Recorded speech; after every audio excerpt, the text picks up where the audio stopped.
What's up, everybody? It's the Digital World Podcast, and here I want to show you something that you guys are already aware about.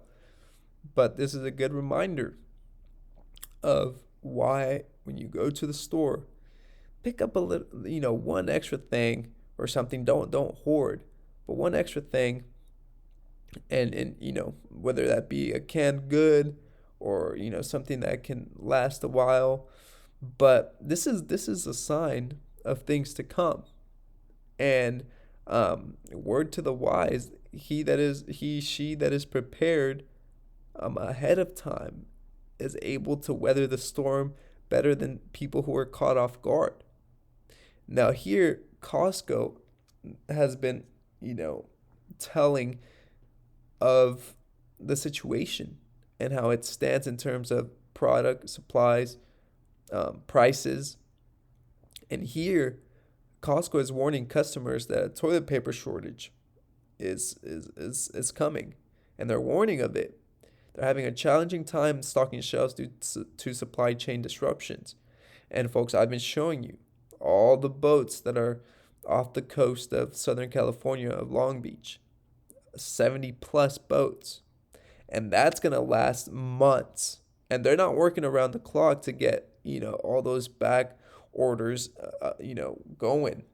They're not.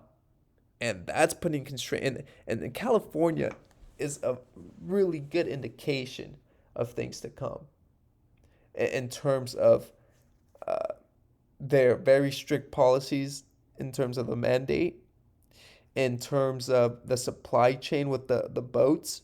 I mean, if you can't see this, I'm presenting the information. But if you can't see that this is not just in California, this is everywhere and it's affecting everyone, not just the United States or one select state, but every country in the world.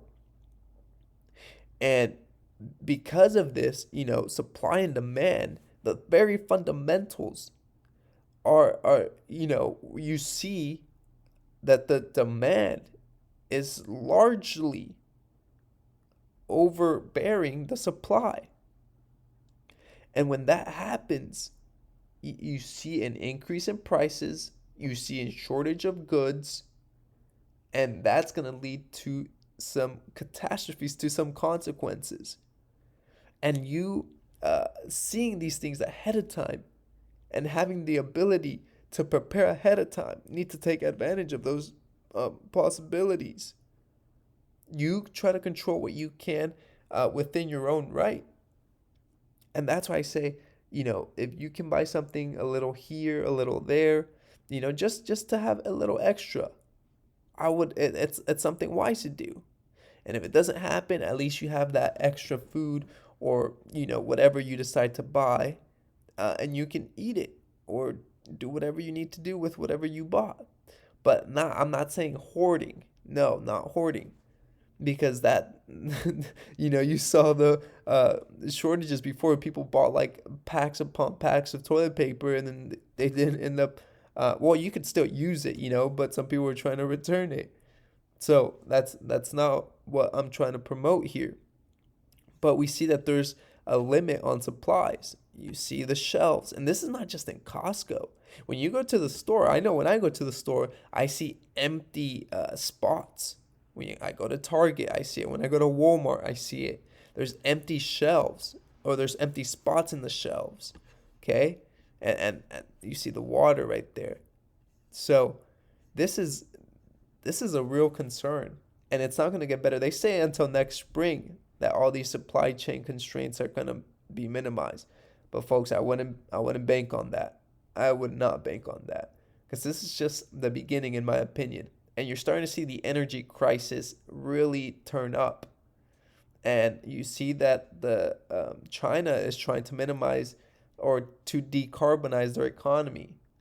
So that coal shortage that countries depend on, it's gonna be very, very, you're gonna feel it.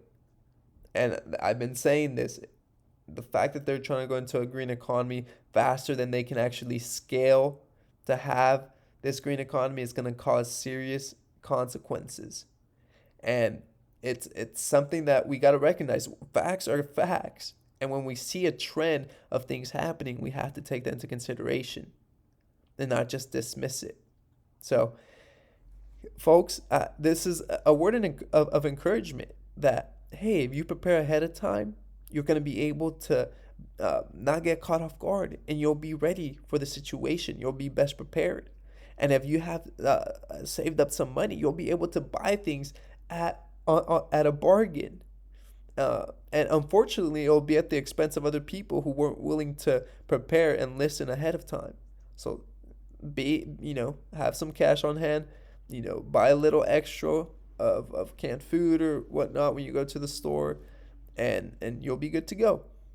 I hope this episode has brought you some value. Like and subscribe, comment below. Let me know what your thoughts are. Do you guys see any of these shortages around in your area? Let me know in the comment section below. I always like hearing from you. This is the Digital World Podcast, and I'll see you in the next episode.